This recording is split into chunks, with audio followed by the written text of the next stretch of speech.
Good evening, everyone, and welcome to this evening's lecture about Walt Disney VHS movies from the 80s and 90s. And tonight we're going to talk about Snow White and the Seven Dwarfs. Obviously, it's a classic. Obviously, it's rare. Now, there's been a lot of debate about this on the internet, with Disney pundits, with media pundits, with economics people. I have a degree in economics, so I sort of have the right to talk about this, I suppose. But basically, the gist of it is um, there's an Etsy listing where this video right here is $20,000. And it's a very similar condition. It doesn't have any stickers on the cover. It's in fairly good condition. It's got some minor wear and tear, kind of around the edges, but other than that, you know, it's in really good shape. And basically, um, there's so many nerds who are into this movie that eventually they could buy the rights off of Disney. Does that sound wild? Does that sound crazy? Yes, it does. But if you think about it, there's this company from the 30s, and I'm just going to refresh my memory on that with the internet real quick here. Okay, so it was called RKO Radio Pictures, and that is who actually originally released the film. Now, it was produced by Disney, but if enough people who were involved with RKO Radio Pictures from the late 30s get involved and then purchase the rights back from Disney, they could become incredibly valuable. So that's theory number one, why the Etsy listing for $20,000, we could somehow maybe hit that, or maybe we could do half that. Maybe it could be 10,000. Maybe it could be 5,000. And the listing is an Elizabeth from Pierre, South Dakota. She's obviously quite the entrepreneur. But in all seriousness, it could eventually get there. But anyways, back to the theories. Okay, so that's theory number one. Theory number two is a theory based on microeconomics. Now, if you've ever taken intermediate microeconomic theory, which I have, intermediate microeconomic theory is actually based on the mathematics behind it are based on calculus. And I haven't taken advanced calculus, that's calculus in 3 dimensions. But some engineering and computer science people, you might know what I'm kind of talking about, kind of getting at. Basically the short of it is, if there's enough fan demand, people are going to be buying the less valuable editions and either refusing to sell them or even destroying them. That's obviously controversial, and there's different theories about that itself, obviously, and we're not going to go into that right now. But to my knowledge, there hasn't been an attempt to remake Snow White and the Seven Dwarfs that I'm aware of. And let me verify that with Lay Google here.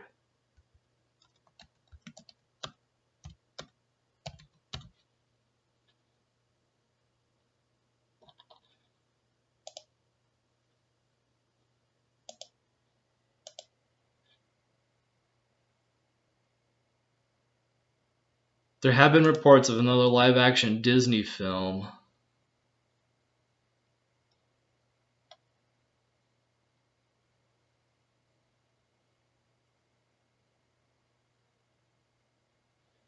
Rose Red, live-action film about Snow White's sister, in the works, but that was from 2016. wasn't now. Oh, no, yeah. In late 2016, a live-action remake of Snow White was announced. The remake will expand upon the story of the 1937 film and include new songs. Wow. Snow White and the Seven Dwarfs, 2022. Whoa. I had no idea that was happening. Okay, well, I mean, you can see why, there's this big debate about this. Wow. I was clueless. I'm more of a Magic and Dragons kind of fan, that kind of a geekdom, than I am with Disney stuff. But I think, and I'm not trying to say, I'm not casting any dispersions about the ones based on dogs or the ones based on love or what have you. I'm just saying that's what I personally am into, is the magical kind of ones. I have Black Cauldron and I have Sleeping Beauty Special Edition, which I think all these are really cool. And I'm probably honestly just going to keep these for my collection rather than sell them, because I found a whole box of these things. Anyways, so yeah, it kind of sounds outlandish. $4,000 or $5,000, $10,000, $20,000 for Snow White and the Seven Dwarfs, but I think someday the ones that are in good condition, especially you got some special editions, there's some limited editions, some that are sealed. It looks like from what I saw online, the listings, the ones with the stickers actually go for less money, unless they're sealed in the original plastic. But the ones with the stickers that are not sealed, those are the ones that you can pick up for like $5-10. This one right now, if someone walked into my house and wanted to buy it, I don't know, $100, $200, something like that. But yeah, so it's kind of interesting, the debate on that. And the next video I want to do tonight is Black Cauldron. So Black Cauldron,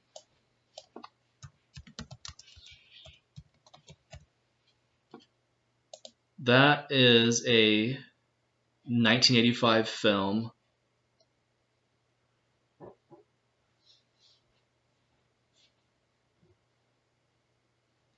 Okay, it had a budget of $44 million.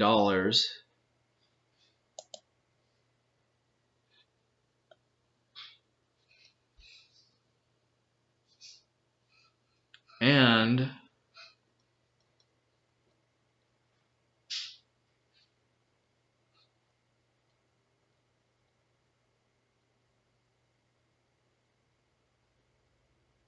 the cumulative worldwide gross was $21,288,692. So it was a financial disaster, I guess. I mean, that's just the box office. I don't know about the back end. So it didn't do well at the box office. It lost half the money. That's probably why, from an economics perspective, what's going on with the lower value on that one, even though I think it's really cool. So Black Cauldron for sale.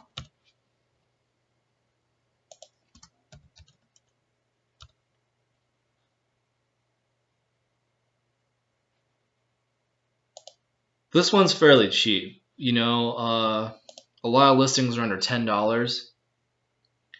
But the ones in better condition, this one's in decent condition, although it's got kind of some damage on the top and the bottom. So this might be one of the cheaper ones, I guess. Oh, I don't know. The damage is kind of minor. Just needs to rub a little bit of the dirt off or whatever. But that would be $400 to $500 to $700 to $750 for some of the. It looks like one of the sealed ones is going for $750. So you can see there is some real value if you can find a sealed copy that's in good condition. And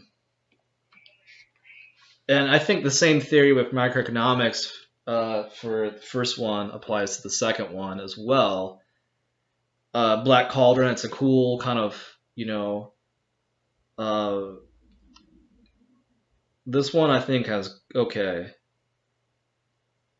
In the mystical land of Perdane, a young boy named Taran, who dreams of the future as an invincible warrior, finds himself leading a real-life quest. In a race against the evil Horn King, Taran must be the first to find the mysterious Black Cauldron, or the Horn King will unleash its power and take over the world. With the help of a magic sword, an enchanting princess, an adorable clairvoyant pig, and a funny little creature named Gurgi, Taran overcomes winged dragons, the king's monstrous henchmen, 3 batty witches, and more, and learns nothing is as powerful as courage and friendship. Okay, so it's a cool story. It's maybe a little bit derivative of a lot of other, swords, wizards, and dragons, princesses kind of media. Still pretty cool though. And then Sleeping Beauty Special Edition. This one's in really good shape. I mean, this one's like almost in perfect shape, and it's a special edition. I can't really find a single thing wrong with it. There's a little tiny crease like right there, but other than that, VHS looks really nice too. Now let's see what this one's going for currently.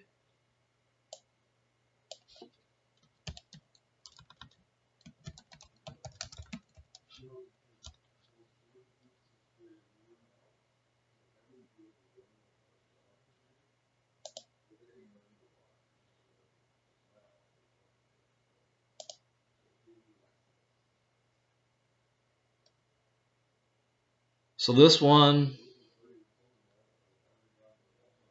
okay. Looks like the normal copies that are not special editions are like anywhere from $6 to $25. And then a limited edition for $50.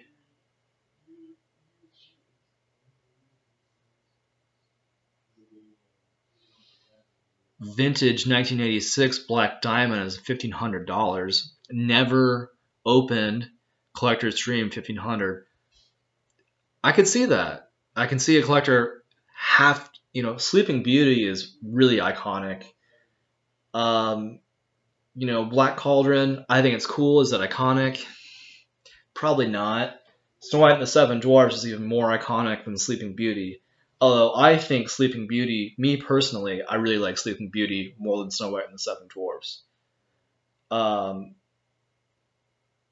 just think it's a little bit better of a movie. The Dragon Battles, I think if I remember right, I haven't seen it for ages, but the Dragon Battles were really cool. Unopened Perfect Condition, Masterpiece Edition, $240. I can't even find a special edition yet. Masterpiece. No, it's not a special edition. Masterpiece. See, this is the thing. People say that anything over $10 for these movies is a scam or is a Ponzi scheme. Maybe it is, maybe it isn't. It's not my job to determine that, and it's not my job to police Elizabeth from Pierre, South Dakota. you know. But here's a limited edition, original unopened, $100. They'll probably get that. Yeah, I'm looking. I'm really not seeing a special edition. And this one might be from. Oh, this is the 2003 release.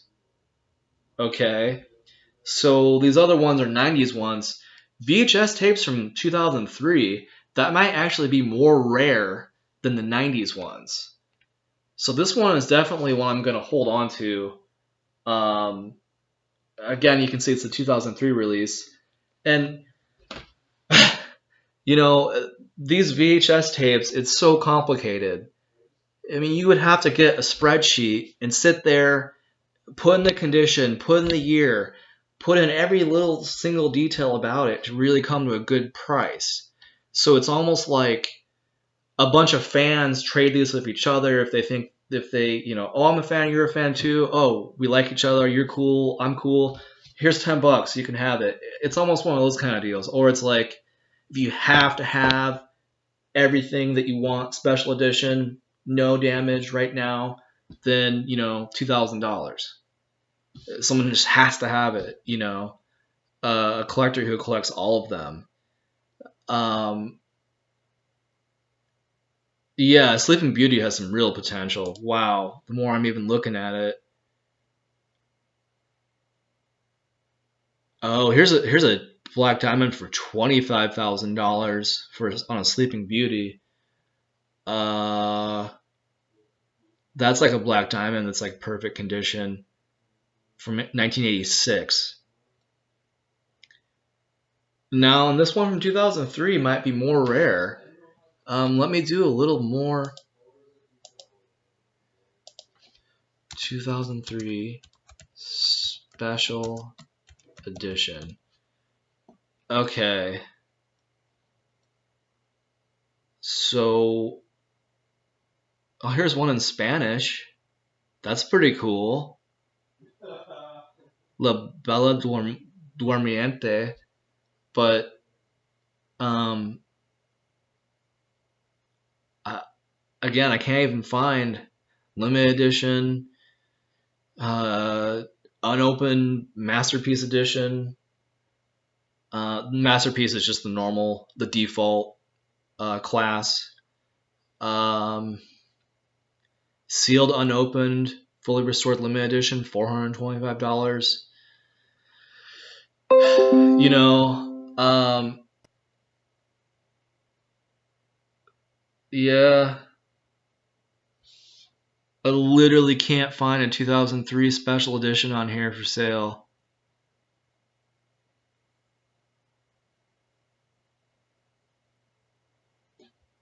Wouldn't even know how to price it. Wow. So you can see there's kind of the debate between one side and the other. It's near worthless. It's a $5 tape, regardless of what's going on.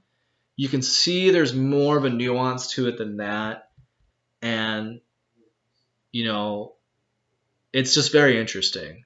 So, without further ado, I think that concludes tonight's talk on Disney VHS tapes. Thank you for listening.